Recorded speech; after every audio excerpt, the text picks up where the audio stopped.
The book of Deuteronomy, chapter 7, verse 7. The Lord did not set his love upon you. He's talking to Israel now. Israel. Nor choose you because ye were more in number than any people, for ye were the fewest of all people. But because the Lord loved you. He's talking to Israel. And because he would keep the oath which he had sworn unto your fathers, hath the Lord brought you out with a mighty hand and redeemed you out of the house of bondmen, from the hand of Pharaoh, king of Egypt. So we see here early, the Bible records who God loves. So now, this is why I'm doing this. I get tired of these whiny, yellow, make me sad Christians stepping up to us with their mouth.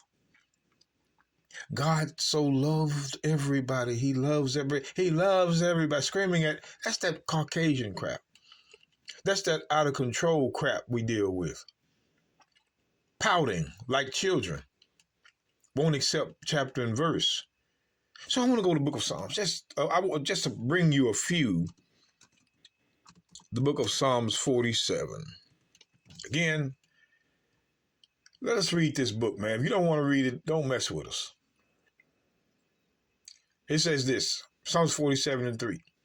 He shall subdue the people under us, and the nations under our feet. He shall choose our inheritance for us, the excellency of Jacob, whom he loved. We're seeing what's written. God loved Israel. He did not love every man he created. Stop pouting. He loved Israel. Let's move it along. 1 Kings 10 and 9. I skipped this one. 1 Kings 10.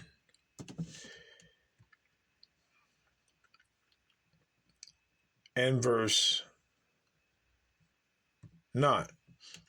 It says, Blessed be the Lord thy God, which delighteth in thee, to set thee on the throne of Israel, because the Lord loved Israel forever. Therefore made he thee king to do judgment and justice. Now, this is talking about Solomon now. To set thee on the throne of Israel, because the Lord loved Israel forever. It is recorded that he loved Israel, not mankind. Let's get this straight. It's about chapter and verse, not your little opinion or theology. God loved Israel alone. That's what we're reading. Isn't that something? But look, let's do this.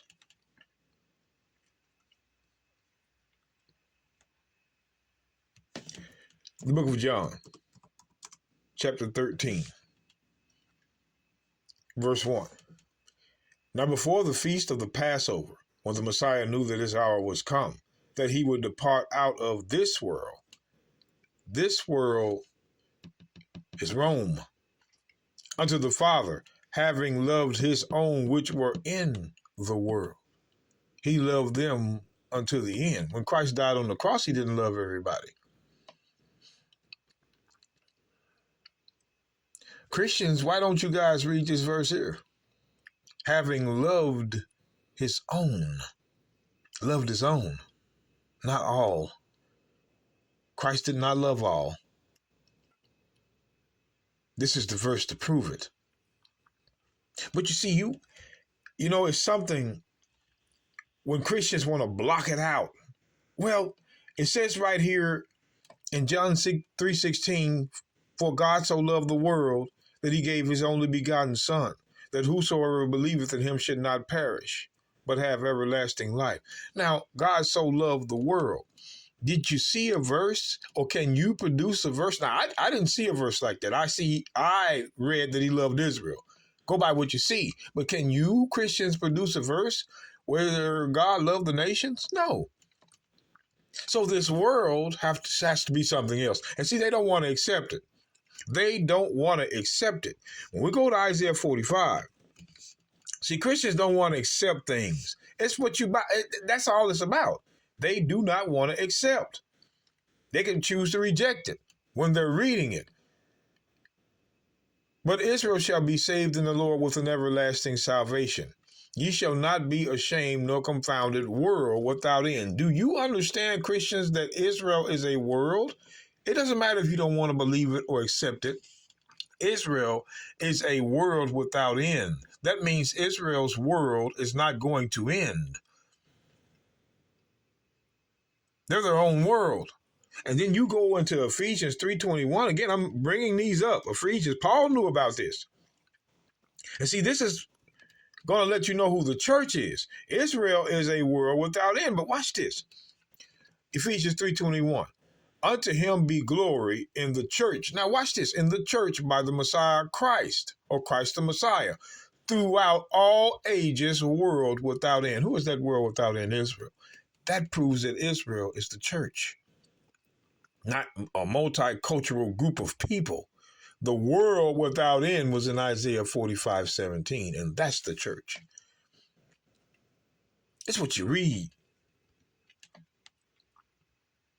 So, I know how Christians are. So I went to Revelation chapter 1. I'm just going to go Revelation 1 and 1. I'm going to go a couple of more spots. Revelation 1 and 1. The revelation of the Messiah Christ, which God gave unto him to show his servants the things which must shortly come to pass. When it says to show unto his servants, who are they? Who are his servants? Let's prove it. The book of Leviticus. See, they'll have you believe that anybody can be a servant. No. See, it's the lie Christians tell. Lie after lie after lie. Who is the servants? The book of Leviticus 25:55. For unto me the children of Israel are servants. They are my servants, whom I brought forth out of the land of Egypt. I am the Lord your God. Israel was his servants. Now, when we go to Revelation, we're going to watch Revelation 7. We're going to show you who the servants are there. Watch and see who they are. Revelation 7. We're going to get straight to the point. 10-minute video. Watch this. Revelation 7:3, saying, hurt not the earth, neither the sea, nor the trees, till we have sealed the servants of our God in their foreheads. And I heard the number of them which were sealed, and there were sealed 144,000 of all the tribes of the children of Israel, because the children of Israel were still his servants. They were still his servants. Like it said in Leviticus 25:55, you're finding out till we have sealed the servants of God in their forehead. You find that these servants came from the children of Israel, because that is who the servants of God was. So when you go back to Revelation 1, this letter wasn't to everybody. It was to, watch, the revelation of the Messiah Christ, which God gave unto him to show unto his servants. His servants are the Israelites, the tribes, things which must shortly come to pass, and sent and signified by his angel unto his servant John. Now, I want you to pay attention. Let's drop down to verse 5. And from the Messiah Christ, who is the faithful witness and the first begotten of the dead, and the prince of the kings of the earth, unto him that loved us. Stop. Unto him that loved us. Who is this letter to? The servants. Who are his servants? Israelites.